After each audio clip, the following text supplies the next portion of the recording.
میں بھی کہتا ہوں کہ عرش والے میری توقیر سلامت رکھنا، فرش کے سارے خداؤں سے الجھ بیٹھا۔ میں صرف اتنا بتانا چاہتا ہوں کہ بہت پہلے کی بات ہے، اب وہاں پر جبل عمر ہے، اور جبل عمر پر وہاں اب ایک ہوٹل تعمیر ہو رہا ہے، سعودی عرب کا وہ علاقہ ہے۔ ایک آدمی رسول کریم صلی اللہ علیہ وآلہ وسلم کے پاس آیا، اس نے آ کر کہا کہ یا رسول اللہ، مجھ سے بہت بڑا گناہ ہو گیا۔ تو آپ نے فرمایا کب ہوا؟ لیکن اسلام لانے سے قبل ہوا۔ آپ نے فرمایا کہ ٹھیک ہے، اب تم اسلام لے آئے ہو، تمہارے سارے گناہ اللہ نے معاف کر دی۔ اس نے کہا آپ میری بات سن لیجئے رسول اللہ، میں آپ سے بات کرنا چاہتا ہوں، اپنے دل کا بوجھ ہلکا کرنا چاہتا ہوں۔ آپ نے کہا کہو تم کیا کہنا چاہتے ہو؟ اس نے کہا یا رسول اللہ، میری ایک بچی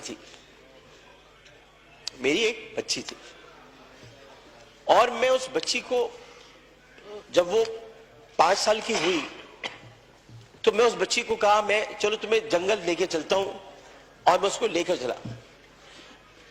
جناب اسپیکر توجہ چاہوں گا، میں اس کو جنگل لے کر چلا۔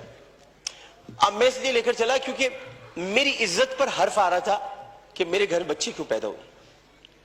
نبی کریم بہت غور سے سن رہے تھے، صحیح بخاری اور صحیح مسلم میں اس حدیث کو بیان کیا، ترمذی شریف میں بہت تفصیل کے ساتھ۔ تو انہوں نے بہت توجہ سے سنا اور آپ کہنے لگا، میں جنگل میں لے کے گیا، پھر میں نے گڑھا کھودا۔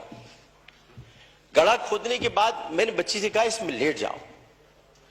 اچھا جب میں گڑھا کھود رہا تھا تو یا رسول اللہ مجھے ایک بات یاد آئی کہ وہ کھودتے کھودتے مجھے پسینہ آنے لگا، تو اس نے اپنے چھوٹی سی چادر سے میرا پسینہ بھی صاف کیا، اور اس کے بعد میں نے اس بچی کو گڑھے میں ڈال دیا، اور پھر میں نے مٹی ڈالی تو عربی میں اسے مجھ سے کہا، ترجمہ آپ کے سامنے پیش کر رہا ہوں، بابا میں مر جاؤں گی بابا، اور میں نے اس کو مار دیا۔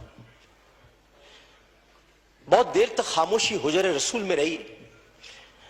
اس نے دیکھا تو رسول کریم صلی اللہ علیہ وسلم رو رہے تھے، خاتم النبیین، سید المرسلین، شفیع المذنبین، انیس الغریبین، رحمت للعالمین، راحت العاشقین، مراد المشتاقین، شمس العارفین، سراج السالکین، مصباح المقربین، محب الفقراء والغرباء والیتام والمساکین۔ ہمیں سکھاتے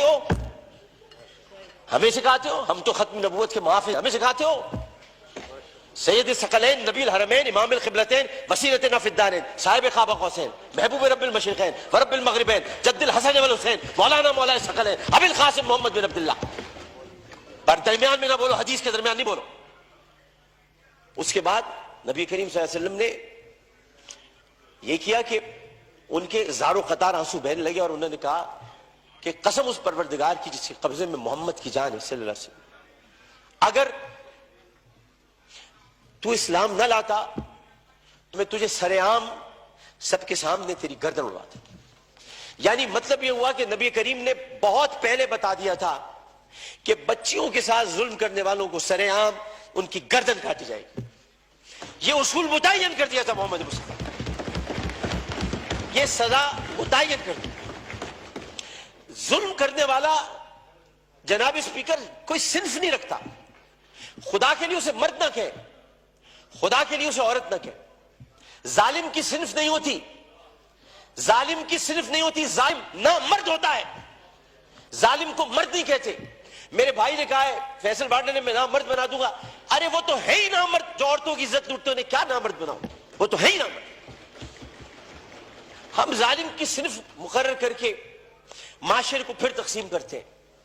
ہمیں کسی کی صنف مقرر نہیں کرنی، ہمیں صرف اور صرف قرآن اور سنت کے مطابق ان سزاؤں کا احیا کرنا ہے جن کی ضرورت ہے۔ یہ واقعہ موٹر وے پر ہو یا حلقہ این 245 کی کسی کچی گلی میں، اس میں یہ بحث ہی نہیں کرنی۔ بحث ہمیں یہ کرنی ہے کہ انسانیت کی تزلیل ہوئی، بحث ہمیں یہ کرنی ہے کہ ہم کیا کر رہے ہیں، بحث ہمیں یہ کرنی ہے کہ اگر ہم ریاست مدینہ کے دعوے دار ہیں تو ریاست مدینہ میں اگر ایسا واقعہ ہوتا تو ہم کیا کرتے۔ ہمیں یہ کرنا ہے، ہمیں قانون سازی کرنی ہے، ہمیں اسمبلی میں بیٹھ کر اس معاملے کو مل جل کر حل کرنا ہے۔ میں کسی کا بھی یہاں زیادہ وقت لینا نہیں چاہتا، میں بہت دل گرفتہ ہوں کیونکہ اس بچی کے گھر میں کوئی کمانے والا نہیں ہے، بنیر سے آئے ہوئے پختون گھرانہ تھا، پٹھان گھرانہ بیچارہ، جو وہاں کما رہے تھے۔ عمر صادق اس کا والد، بہت پیاری سی معصوم سی بچی تھی، ہر بچی معصوم ہوتی ہے، پیاری ہوتی ہے، لیکن جناب اس میں سوچیے ایک پختون فیملی کی بچی جو بڑے غیور ہوتے ہیں.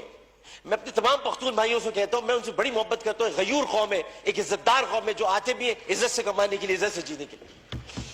چاہے ان کے ساتھ خیبر پختونخوا میں ظلم ہو, چاہے کسی بھی حصے میں ہو, اور کسی بھی قوم کے ساتھ ہو. پاکستان کا ہر قومی رکھنے والا فرد میرا پاکستانی بھائی.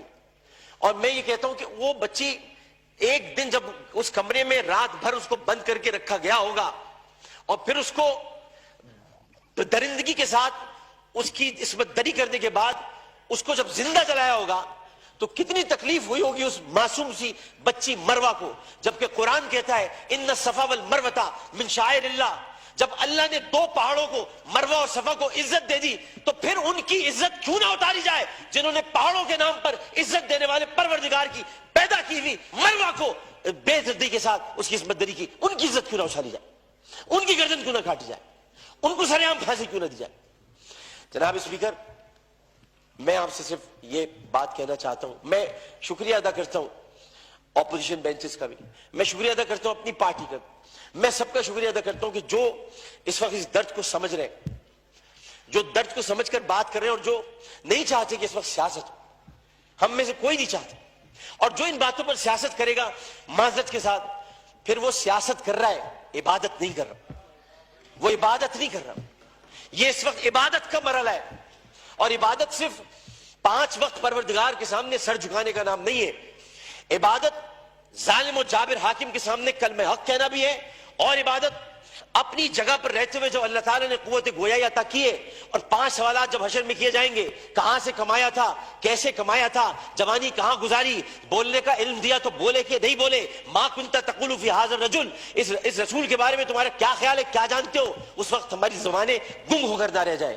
اس لیے ہمیں اپنی اپنی جگہ پر رہتے ہوئے اس کو عبادت سمجھ کر اپنا حق ادا کرنا ہے. میں اتنا کہنا چاہوں گا آخر میں, جناب اسپیکر, میں اس ایوان سے ہاتھ جوڑ کر مطالبہ کرتا ہوں, بحیثیت ان کا ساتھی, بحیثیت رکن قومی اسمبلی, انہی کا ساتھی, انہی کا بھائیوں, اپنی بہنوں کا بھائیوں, اپنے جو ہمارے اپوزیشن والے ان کی بہنوں کا بھائیوں, صرف اتنا کہنا چاہتا ہوں کہ اس اسمبلی میں ہم پتہ نہیں کب رہے, کب تک رہے, کیا رہے, ہمیں نہیں پتا, لیکن ہم جتنے دن بھی رہے, یہ اسمبلی ایک تاریخ بن جائے کہ ہم نے, یہ اسمبلی نے قرارداد منظور کی تھی اور بل بنایا تھا کہ بچیوں کو میں ہر قتل کی بات ہے, بچیوں کی عصمت دری کرنے والوں کو سر عام سزائے موت دی جائے. شکریہ جناب.